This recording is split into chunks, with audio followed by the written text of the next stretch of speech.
I would like to talk about the role of mindfulness in DBT. First of all, just briefly, DBT was developed with specific focus on helping people who have difficulty with intense emotions and harmful behaviors.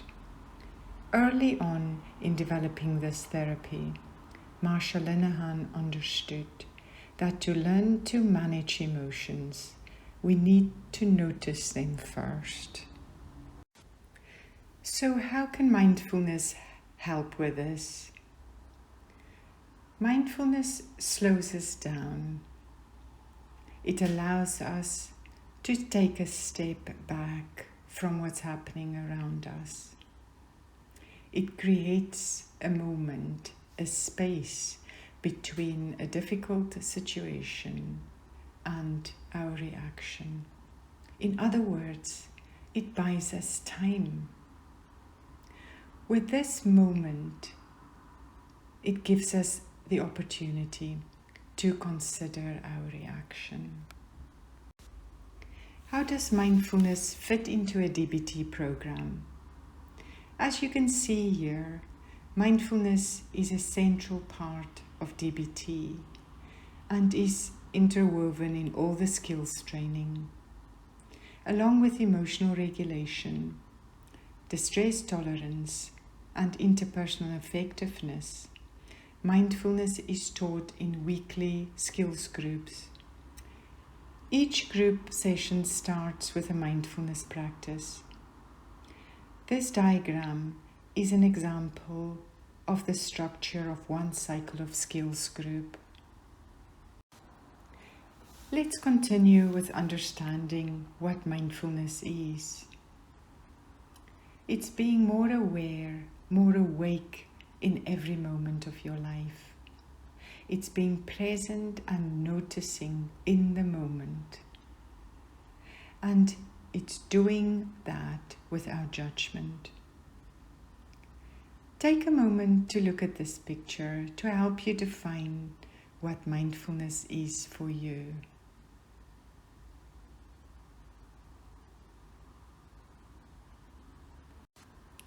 DBT's teaching on mindfulness starts with wise mind.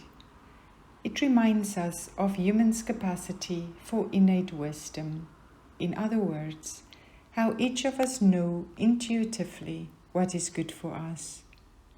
It introduces mindfulness with the states of mind, as we can see on this diagram.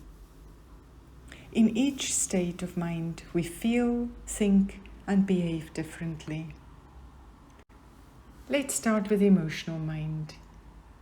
When we are in emotional mind, we do not consider consequences of our actions. Emotions lead the way, and we may act impulsively. In emotional mind, thoughts are hot, and this makes reasonable thinking difficult. When we are tired, hungry, or intoxicated, we are more vulnerable to being in emotional mind. Of course, emotional mind can also be appropriate when we grieve or when we're in love, for example. Let's move on to rational mind. Rational mind uses logic and reasoning to guide actions. In rational mind, our thoughts are cold. We are task-orientated, and we rely on facts to make decisions. This is, of course, necessary for science or for building houses.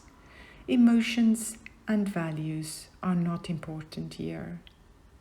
But let's think of an everyday situation, such as making friends, to begin to introduce us to wise mind.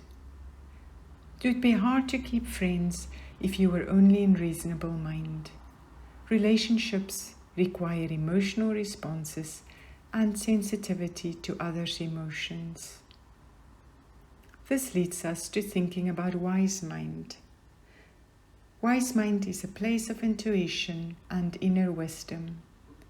In wise mind, we balance our feelings and the facts to make considered decisions.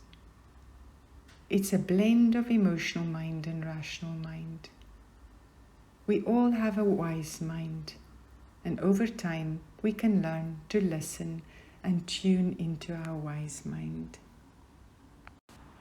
So how do we get to wise mind? DBT approaches mindfulness teaching with the what skills and the how skills. Let's look at the what skills first. It is to observe, the noticing we talked about earlier. It helps us to notice what's in our body and in our surroundings.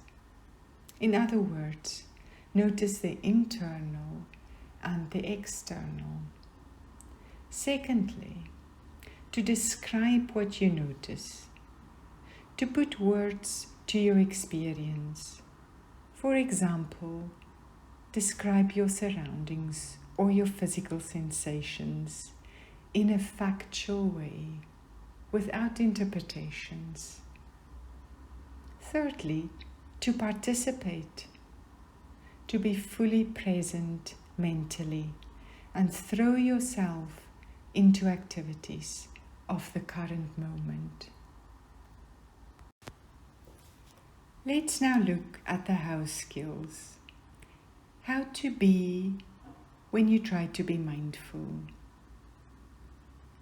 First of all, to be non-judgmental, to observe and notice, but not to evaluate things as good or bad, to leave out comparisons and judgments. Secondly, to be one mindfully, to do one thing at a time. Thirdly, to be effectively, to focus on what works for you. Now that we've covered wise mind, the what skills and the how skills, here are examples of takeaway practices to get started.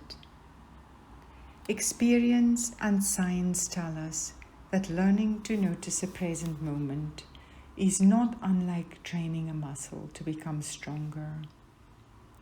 In DBT, mindfulness is practiced each week, and daily home practice is encouraged. Starting with very small steps and with brief practice can be helpful. You can pick one activity in your day that you already do. For example, a dog walk, brushing your teeth, or making a cup of tea. Gently encourage yourself to be fully present when you do that, to observe what is happening for you inside and outside, using your senses, and to describe this to yourself in words. Commit yourself to just doing this one activity and to steer away from judgment, whether you are doing it right or wrong. Try to do this daily. Remember that your mind will wander to other things, and the skill is in bringing it back gently to your committed activity. And try this again tomorrow, even if you don't feel like it, especially if you don't feel like it.